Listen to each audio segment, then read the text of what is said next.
Well, we now are officially am no longer part of the UFC. I finally have my release. It's official. They put a couple little contingencies in there, which I was showing you. Basically, they, because USADA is not able to regulate or has no ability to do anything outside of the authority of the UFC, they knew that once I was released, technically I can go do whatever I want. And so they, part of me not having to drag this battle out was I made a concession that I would wait till April when the suspension would have been up anyways to start fighting, I guess, to, not to just basically give a fuck you to USADA, I guess. And so, but at least now I can sign with somebody now, with an organization, start promoting a fight, and hopefully that way get something going to where, in April I can get back inside the cage and start competing again. It's a pretty unusual set of circumstances, at least as far as any others that I can remember, in that they've gone ahead and given you the release and like you said, the freedom to negotiate, to sign, to even actively speak on behalf of another organization. It's just you can't take a fight until April. But you know what? Honestly, if you think about it, I mean, you're not going to want to just take a fight on 3 weeks notice. I mean, this is going to be a big deal for whatever organization gets to sign you. There's going to be a lot of marquee name value and promotional value and things like that. So they're going to want to build it up. So, and plus, I mean, you're going to want a full training camp. There's a lot of things. So really, I mean, to me, when I saw it and you sent it to me and it kind of digested everything, I thought, I really don't see what's bad here at all for you. No, I didn't either. I mean, at first, it did seem kind of a pain in the ass to have to wait, but I just had to get past the part that, the emotional urge to want to drill one into USADA and say, well, I'm fighting anyways before you guys said I could, because realistically, I mean, probably the best time at this point, if you were to say, hey, what's the soonest you'd fight? Like, oh, January. Yeah. At this point, right. help promote, train for a fight, and get ready. January would probably be a good time to get back in there. And so, so April, so 4 more months, which is not ideal, but at the same time, not to give up on that one aspect and have to sit there and fight. Who knows how long they could have dragged this out and made it really a pain in the ass. Now, what you are prohibited from doing until April is combat sports. I think anything basically, if it's regulated by a commission, is kind of the rule of thumb that they kind of use, because it seems that you can do grappling competitions because, again, that doesn't involve a commission. So yeah, there's precedent for that. The UFC has allowed other fighters that were under contract to do grappling. Of course, we've talked about the fact that you're going to be doing an Abu Dhabi super fight with Chael Sonnen in September. Yeah, September, that weekend of 22nd, 23rd, 24th. I don't know which day it'll fall on. Yeah, so we got that coming up. So that won't be in jeopardy. So you'll be able to still do that. Now, so let's talk about, I mean, in terms of what happens now, I mean, I would assume that you would want to immediately start talking to other organizations, right? Yeah, well, I mean, I already have a foot in the door over at the ACB. That's where you do commentary? Yeah, I have a contract with them to do commentary. I'm very happy with how they're doing things, and I really like their promotion. So, it's funny that everybody's like, well, you have to go overseas. I'm all, really? I'm overseas twice You're a in month. the neighborhood. Every month already as it is. Yeah. In fact, actually, if I sign with ACB and fight for them, 6 weeks before, I wouldn't do any traveling. So actually, it would cut down on my international traveling. Yeah. I would do less if I fought for them. That's true. And so, I think that, going out there, I mean, obviously Bellator, because of Fedor, that's a fight I particularly would like to be able to make before I retire. And then just, there's Risen out there, has their tournament. I mean, and really there's just no end to where you can, go with this. I know that I'm very much probably shying away from the exclusivity type of contracts, where unless I'm in line for a title shot at an organization or they're champion, I don't see why I have to sit around and not fight for other organizations. Let's talk about that, though, because a lot of people, when they hear this news, are going to immediately start thinking about Bellator. So let's look at what's going on over in Bellator. First of all, you mentioned Fedor. I don't think there is a bigger if you think about the people that Fedor has been matched up against in the last since he came back, I think what organizations have done is they have looked for the biggest name possible outside the UFC in the heavyweight division to put him up against. He fought Fabio Maldonado. I mean, obviously Matt Mitrione here just recently, and Matt Mitrione's a great get for Bellator. No doubt about that. But you, I think, immediately ascend to the top of the most recognizable name now outside of a UFC contract that could possibly take him on. So even the fact that he was recently finished against Matt Mitrione, you put Fedor versus Mir on the marquee, and I think there's a lot of appeal for that. So that's a possibility over in Bellator. Now Fedor's deal is non-exclusive, unless I'm mistaken about that. No, I believe it is non-exclusive. That's why that could happen somewhere else. Yeah. Okay, but looking beyond Fedor, Bellator right now, we were talking about this a couple of weeks ago, even before we knew this release was happening, although it's been in the works for a while. Bellator is going to do something in the near future about crowning a new heavyweight champion. So you could be immediately in that conversation along with Mitrione, and some other guys over there. So you just said, unless there's title shot implications, you would shy away from exclusivity. But right there may be title shot implications. What about that? Yeah, true. I think right now, though, at this point in my life, I'm more interested in making big fights than owning a title. I've had championships, and they're great goals for guys to set and to approach and to train for. But now I'm starting to look at things that I'm like, well, I have like Mirko Krokop. I fought in Alistair Overeem. I fought Nogueira. I have a who's of individuals on my resume of guys that I've lost to, that I've beaten, that I've tangled with inside in the arena of the fight world. And I think Fedor is the one glaring one that, because of him being in Pride and never coming to the UFC and maybe an exclusive to the UFC, was just never one that came to fruition. And I think that would be a much more of a complete narrative to my career, that I can honestly then say that I've pretty much fought everybody of note. Yeah, I'm gonna ask you. Let me ask you a couple of questions. I don't know the answer to these questions, but they just come to mind because of this new opportunity. So let's say that let's continue along the Fedor conversation for a second. Let's say that Bellator, or even another organization, ACB, Rizin, whoever, comes to you and says, "Hey, we want to put this fight together. We'll make this a pay-per-view fight." Now, with the UFC, there's a lot of infrastructure in place in terms of, we were just talking to James Vick about this a couple of nights ago about, okay, you're getting a new deal. Look where you're at comparably. On who do you compare against with a fighter in your division, wins and losses and things like that, and you can kind of reasonably associate your ask for pay along with kind of where they are. But this seems like this is just kind of a wide open frontier, because you are a marquee free agent. So it seems like you could come in and not only work out that fight, but also pay-per-view points terms, things like that, right? It kind of seems like there wouldn't necessarily be a limit to it. No, not at all. I think I would just, at that point, we're arguing, or at least stating the fact that outside the UFC, that would probably be one of the more popular or notable fights that could occur. If you look at the popularity or the attention that was just drawn upon Chael Sonnen and Wanderlei Silva, Wanderlei Silva hasn't even fought in 4 years, and it was still something that caught people's attention, with Wanderlei not even doing any media to help promote the fight.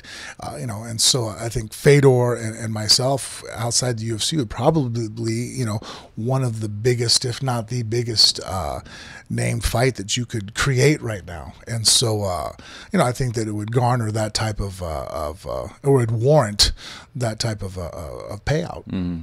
What do you think led the UFC to be willing to do this? It seems like instinctively, this is just from my observation, that there must be a level of respect that they have for you, because as I think through it, if they just wanted to be hardline about it, they could go, "You're under contract. You sit over there. There's a suspension, right or wrong, whatever the controversy was. We don't have to do anything, and we're not going to do anything, and you just stay over there." I mean, yeah, and I agree with you. But I think that it basically went that, let's say there was two different parties of thought going on there. One group amongst the UFC personnel was, Frank's been with us for 15 years. The guy's in the Nevada Hall of Fame. He's a two-time champion under us. The guy is letting us know that financially he can't stay out and not fight for 2 years. I need to know that, and also too that I was worried about the USADA testing as far as this molecule. I know people keep, my point is that I didn't take anything the first time around. There's really no guarantees that I'll pass the next one either, because I still don't know how I failed the first one. So that was a lot of apprehension on my part, was like, well, I'm going to come back and all of a sudden, let's say I fail another one of these tests for the same molecule, and we haven't figured out where it came from to begin with. Now what? Now I'm out for 4 years? No. Why you guys are using that particular test? I don't have a problem with any of the other drug testing, but that particular one, I don't want to be a part of right now until we understand it more. And so I think it was one of those kind of like, did me a solid because of my, history and just always being part of the, organization. Yeah. I think the other thought, which still, different course or different path, but came to the same conclusion to let me go, was just individuals realizing, even if they just wanted to, like, well, screw him, we have a contract and it is what it is and he has to sit it out, was like, do you really want Frank screaming and yelling and really kicking up a ruckus and, putting a lot of light on this? And it would be... He's got a podcast. And it's not like, when I don't say things. I mean, right now on our podcast, I get people that rip it off and show their own YouTube clips. So yeah, Frank gets very upset by the piracy, by the way, just so you know, all you pirates out there. Frank's on to you. Get even. Yeah, Frank's on to you. And so, so I can see where, their thought their process of thought was, is it worth it to fight him? Because, right now, obviously the UFC, new ownership is under transition. I think that negative publicity is probably not something they're relishing to have come their way. I think also that, it's a time in a way, I think as much of an adjustment as it may have been, and a challenge for some of the long tenured fighters like yourself in the UFC when the new ownership came in. I think in your particular case, and actually I think we discussed this when the new ownership thing happened, because it was almost hand in hand with what happened with you and USADA, that I thought, well, this may be an opportunity, because what's going to happen is, like any other business, when new ownership comes in, they didn't start the company out of a little corner store. They bought a $4.2 billion company, not a $2 million company that's on the verge of bankruptcy. So when they look at everything on paper, the first thing they're noticing is, who is Chuck Liddell, and why do we pay him a six-figure salary? When's he fighting for us again? Oh, he hadn't fought in years. What? Why do we pay this? And they start cutting things like that. I mean, we saw that. That's why Chuck, his office job was cut, and Matt Hughes and that sort of thing. And I think that I had the thought at the time that they might have also looked at your situation and said, well, wait a second, this guy has a promotional deal with us. Why do we pay this? He's not what do you mean he can't fight again for another year and a half or whatever it is? So I thought, well, that might be an opportunity to get them to let you go, because maybe under the old ownership, because of that history, because of that connection, they may have looked at it and said, no, Frank's one of the faces of the franchise. We got to keep him here. Let's ride this thing out. Let's keep him within the company. So that new ownership, and that, I'm not saying they had no idea who you were, but more of a gap in familiarity might have helped facilitate this. Yeah, and when you had brought that up, I agreed with you. It sounded like that really, I mean, the new owners probably had no clue who the fuck I was. You know, like Frank who, you know what I mean? Like, I think they know who Connor and Rhonda is. Yeah. And so I think that probably also helped out as far as the guys that were in my corner trying to help me out and do what I needed. Because, you know, I sat down with, you know, the Hunter Campbell, and he honestly... He's a UFC attorney. Right. And, you know, he tried to sit there and, you know, like, well, what can we do to make this work so you stay? You know, we still want you to be part. And I just explained my situation and how it was going and how it really was just not possible for me to stay with the UFC at this point. And so, you know, what he understood, you know, the guy, you know, he understands I'm a father, you know, I'm a husband, and I have obligations. And so, you know, probably the lack of knowledge of the higher ups knowing who I am or thinking I'm of little worth probably helped me bounce out. You know, I mean, where it wasn't that much of a fight, where I'm sure if Connor asks for a release, that's not happening. So. Yeah. It seems like this is just my read on it. It seems like it's a balance between, you know, we like the guy, we you know, we want to do the right thing and make everybody, you know, feel as good as possible under the circumstances, and at the same time, we value his name. You know, they're not just throwing you out by the curb, obviously, and that speaks to probably their recognition that there's you know, marketable value in their name, but at the same time, it does seem like, because, you know, have you thought, I mean, okay, you're going to fight another organization, but one of these days, you're going to go in the UFC Hall of Fame, I think. You know, they're not going to induct you probably next year while you're fighting under, you know, with another organization, but in 4 years, 5 years, I mean, however long you decide to keep fighting, I would say that, you know, by the time you're in your mid-40s, maybe 50 or before then, that UFC's gonna induct you into their Hall of Fame. So it seems like, in a way to me, and I want your thoughts on this, that it's a way to kind of go, okay, you're gonna go off, you know, you're gonna have another at least a handful of years with other organizations, one if not more, but it's a way to kind of, I guess it's a way to kind of protect the legacy of you with the UFC. If you couldn't stay with the organization throughout the rest of your career, it does seem like it's a way to kind of mend things enough to where, you know what, down the line when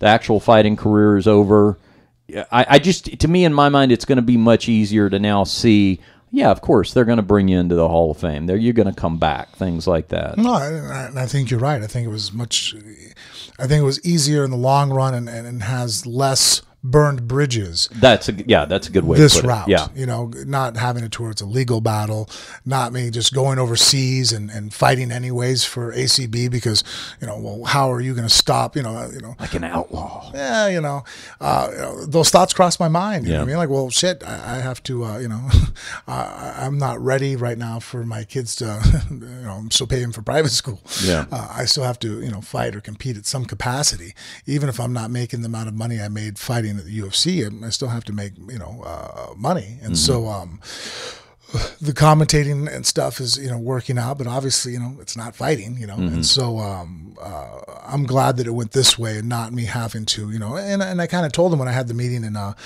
May with Hunter that it's like, look, man, the timetable is screaming right now. I have only so much time until, you know, then I'm going to have to start fighting hard. You know what I mean? Like right now, I don't want to. I have a lot of, you know, the UFC and where it came from with Lorenzo and Joe and those guys. I don't want to do battle in my, you know, my own backyard, but if given no opportunity or no other choice, but it's to do that or feed my children, well, you know, guess what? I'll burn the fucking world down. Like I'll become the Jose Canseco of the UFC. You know what I mean? So yeah, that speaks well of you. My dad would have just tied one on. I mean, all this grand, yeah, he wouldn't have thought about all that. He'd have just gone to just bedroom. Run with it. No, yeah. I mean, you know, when you're a father, you have to think about your children first. You know? Yeah. Now, you know, you mentioned pay for a second. Now, this is interesting. I mean, you've been paid well throughout the latter, certainly the latter part of your career, but as quickly as you say, hey, even if I went outside the organization and maybe there's not as much money in one place as the other, now all of a sudden you could be talking about a raise easily. Yeah. I mean, especially when you factor in if something's going to involve, points on pay-per-view, things like that. I mean, all of a sudden you could easily be in a better financial position than you were even as well as you were being paid in the UFC. No, and I think so. I think that, if an organization like a Bellator, an ACB, or a Rizin realizes that, well, there's the fight with me and Fedor, Brock, somebody could make that fight. Boy, you know what? What about that? I mean, Brock is, once he gets off of his suspension with the Athletic Commission, he had a one-fight deal with the UFC. He's not under contract to the UFC. Not under contract. He signed a one-fight deal with them. Wow. That's why he wasn't under the extended drug testing. That's why he's not being drug tested now. You could do, let's think about that. I mean, you could do the Fedor fight or even somebody else, but, I mean, his suspension, it will be halfway through. It's halfway through now, actually, probably as of like a week ago, I think. He'll be up in July. That's when he fought, right? Yeah, and then that fight, the rubber match, could be made outside of the UFC. Yeah, wow. So, I mean, you're talking that, I bring that to the table. Where, I mean, Brock with anybody, let's face it, Brock is the draw, more so than even I am. You got to be realistic about it. Yeah, but there's no name, I think, that in that statement where I'm being humble and being realistic, Brock is the bigger name. But then on the next note, I'll let you know that there's nobody that would be more interesting for people to watch fight or draw as much for Brock as me being on the other side of that. There's nobody else he could have a trilogy with. No, absolutely not. No one. And it's funny how quickly things change because, this whole... That's why you can't quit. Yeah, I mean, what's been going on keep swinging now. Away and keep grinding no matter how bad shit gets. It's just like a fight. You stay in it and you look for, courses, and no matter what, when it seems like every door and window is shut, you don't go to sleep. You don't lay down. You keep looking and eventually now look at the opportunities that could be on the horizon for me. Yeah, it really is like that because, it wasn't...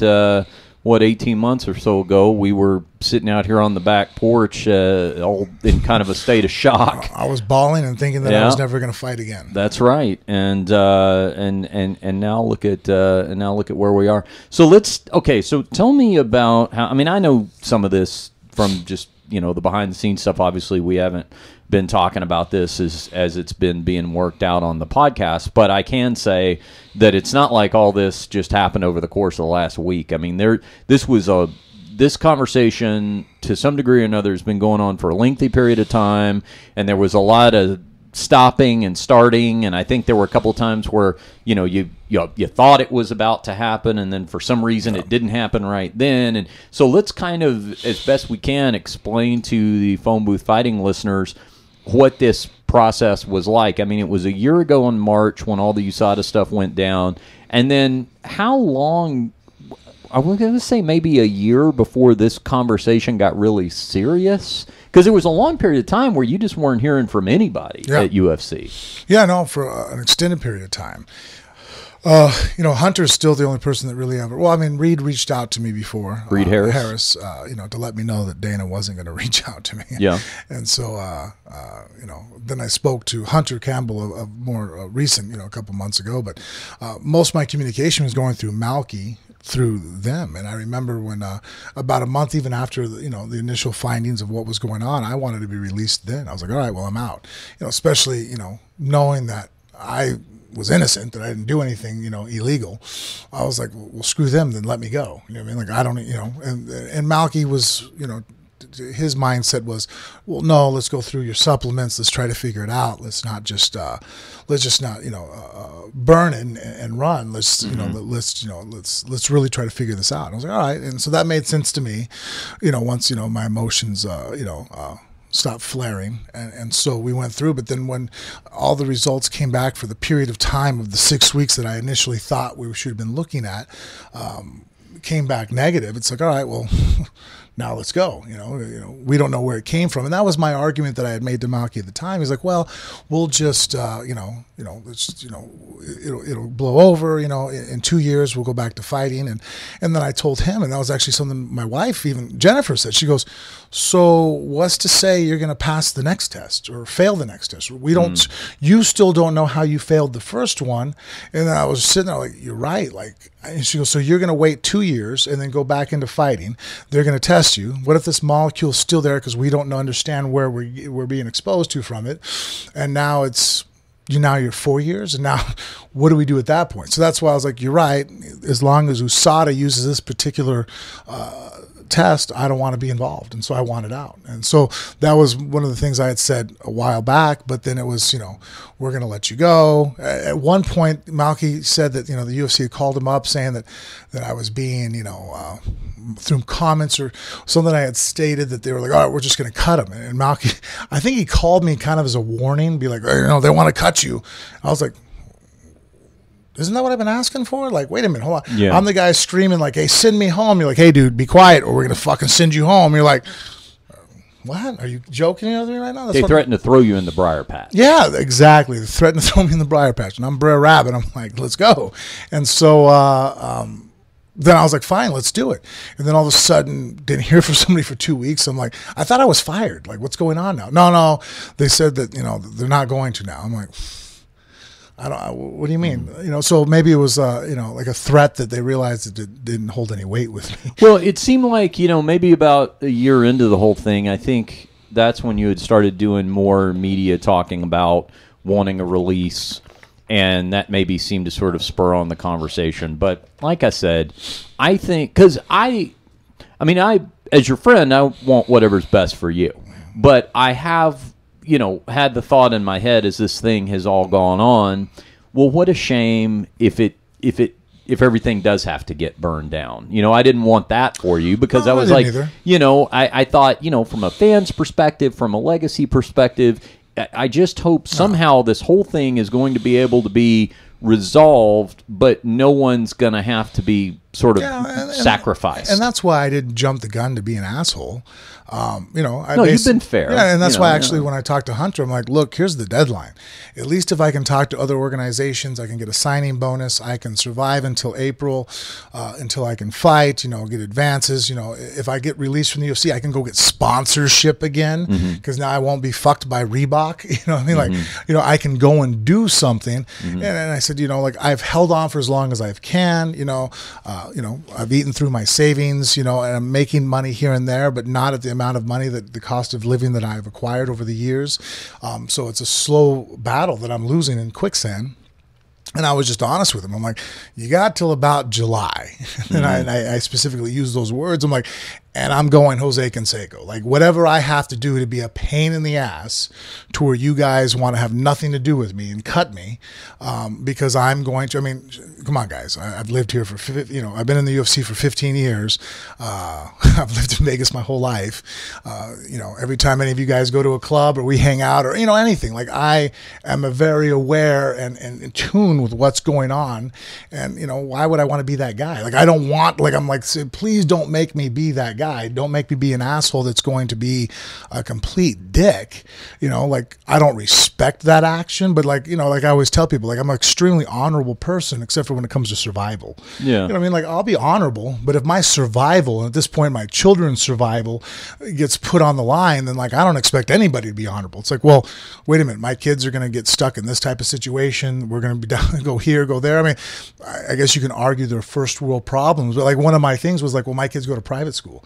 I don't want my children to have to go to public school, not because I have an issue with education or not because it's a public school here. My kids will be getting into fights all the time. What kind of distraction would that be for my children? It's not like they're normal kids. They have my last name. They're going to go to a public school where right now in Nevada, our public schools, we don't even have a situation where if you're a bad kid, before we used to send you to, what's the name I'm looking for? Like a alternative education class. So, to remove people that were of poor character Yeah. that were just a distraction for the rest of the students. Now, because they consider that racist, they don't do that. So my kids will be going to school with the worst of the worst. And it's like, what do you think's going to happen?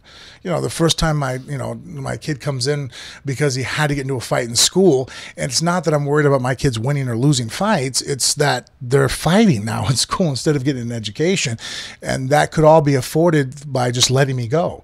You know, and it's like, you know, and then the issue got brought up of like, well, you know, if you run over to a competitor here and there, I'm like, look, guys, your life's not changing by letting me go. If you let me go right now and I go sign with Bellator, the UFC's brass and the powers that be, the guys, all of a sudden they're not going to be like, oh shit, I got to trade in the Mercedes now. I can't because fucking Mir's over there fighting. It's not affecting your lifestyle.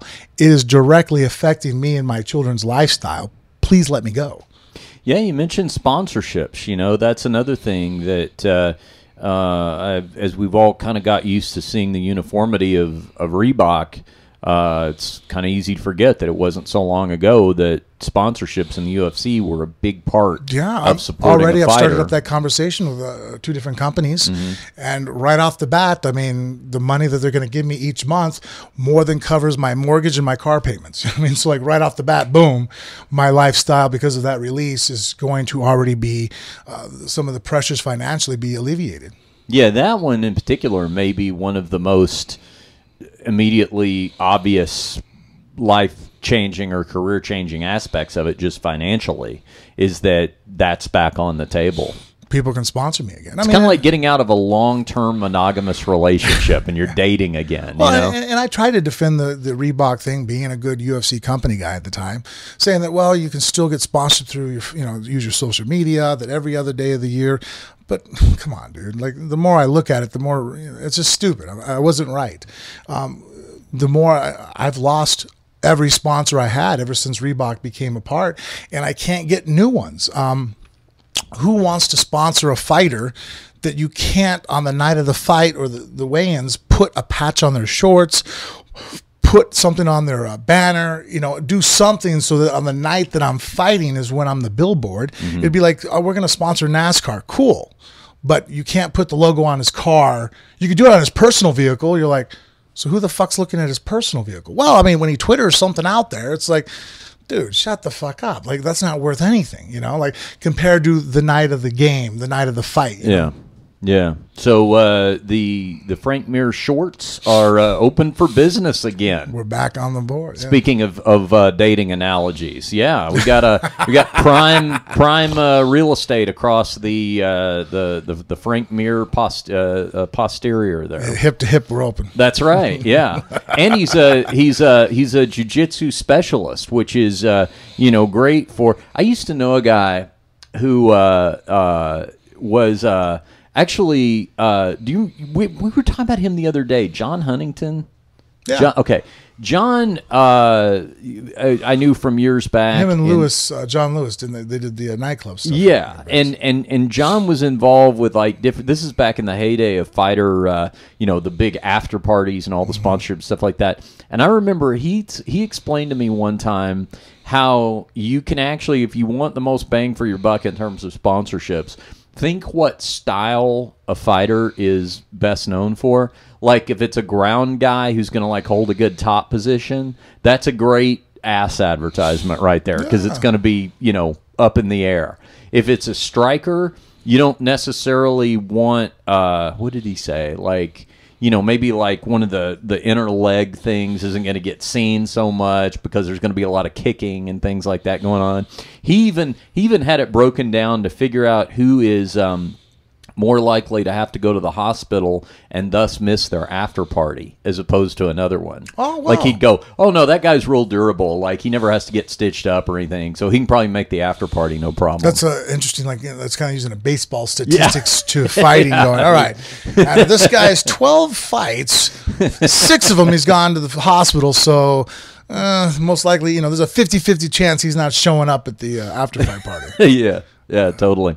Well, all right then. Well, this is. I know you feel better about it, to say the least, and I could tell how happy you were last night, just even via text, and And so now I guess things get busy all over again with the fight career. As people can see right now, I'm on the phone texting like my phone. Or you didn't just work out a deal, did you? While No, podcast was going on? I've been on the WhatsApp, man, is huge, man. Everybody uses yeah. WhatsApp internationally. Yeah. Yeah, so my phone hasn't stopped since I've let a few people know that, what's going on. And so it's obviously now that we're releasing this, I'll go ahead and release on my social media what's going on. Yeah. I'm sure if I think it's getting crazy now, it's probably going to get worse. Yep. All right. Well, I think we probably have a lot of listeners who are relieved to hear this because you guys who've been along with us on the whole journey that the podcast has been in existence, which is, I don't know, a year and a half now or so. You've felt the whole saga as it's played out. So congratulations on this. Thanks, and and guess what? I will fight again. I know that was a question with the suspension, and initially too, I thought that I wouldn't fight again. I'm like, oh shit, like I'm with the UFC, and then coming back, and it just seemed like I think at first I locked up and froze in despair, and and then putting one foot in front of the other, realizing like shit, man, I only live once, and I want to fight till I can't fight anymore. Realistically, I think that everybody, if you enjoy what you're doing, whether you play football, baseball, you're a musician, why would you not want to try to do it for as long as you possibly can? Because once I retire and I'm done, I'm done. You know what I mean? Yeah. Like it's, I see guys sometimes bounce in and out, and not with usually the best results. Yeah. But, I've already wasted basically 2 years of my life that I could have been competing and being in the gym and, and just, living that lifestyle. And I don't, I want to try to use as much time as I can possibly. It's really made you somewhat of a triple threat because prior to all this, you were Frank Mir fighter. Now you're Frank Mir fighter, commentator, podcaster. I am commentating. I got back on the table and doing, and then the podcasting has been completely new. And you and I now have gone through and definitely opened up a whole different area of my career. That's right. All right. Well, listen. Thanks for being a part of this special edition of Phone Booth Fighting. And podcasting will continue in case anybody. Oh yeah. I don't know if we established that in there. I'm fighting, continue to commentate, and podcast still. Yeah. Because look, I want to compete for as long as I can, but I'm coming in on 40. Me fighting 3 or 4 times a year is probably not going to be the easiest thing to do. But fight once or twice a year until I'm 45 seems doable. Oh yeah, no. The good news is on this podcast, we can just keep doing this until one of the two of us dies of old age. Yeah. So hopefully that's a long ways down the road. We don't have. Yeah. We know we're not betting on the vegan being the first one to go. God damn it! Cigar smoking, meat eating, fucking heavyweight over here. Tell a friend about Phone Booth Fighting. Won't you help us grow this thing, especially now because if you're just getting turned on to us, well, this is a great time because now you're going to get to follow the next chapter in Frank's career in real time as it plays out here on the Phone Booth Fighting podcast. Tell a friend about what we do here, and that will help us grow the show. Really is the most beneficial thing you can do for us, and get them to subscribe along with yourself. Go to our iTunes page. Give us a 5-star review. That's also very helpful. Search Phone Booth Fighting MMA in iTunes. Click on the 5 stars, and if you have an extra moment or two, write us a favorable review. Frank and I like to read those on the air, and you can follow us on social media for all the latest late-breaking news regarding Phone Booth Fighting and the career of Frank Mir. That's obviously where we're going to announce Frank's next fight or who he signs with or whatever all that Or is. use the podcast to help figure out who we should go with. Oh, a poll, an online poll. That might be I helping like make this. some decisions here. You know what? There you go. Hit us up on social media and let us know who you'd like to see Frank fight that's out there. All right. The way you do that is you find him on social media. Official Frank Mir on Facebook, Twitter, and Instagram is The Frank Mir. I am on Facebook at Official Richard Hunter. Twitter and Instagram is Richard Hunter. You can check out all of our videos on the Phone Booth Fighting YouTube page. And if they want to follow the show, Frank, how do they do that? On Facebook and Instagram, you can follow us at Phone Booth Fighting. Snapchat and Twitter, it's Phone Booth Fight. For Frank Mir, I'm Richard Hunter. Thanks to Travis producing so capably as always. And we will see you guys next time right here on Phone Booth Fighting. Everybody was kung fu fighting. Those kids were fast as lightning. In fact, it was a little bit frightening. they fought with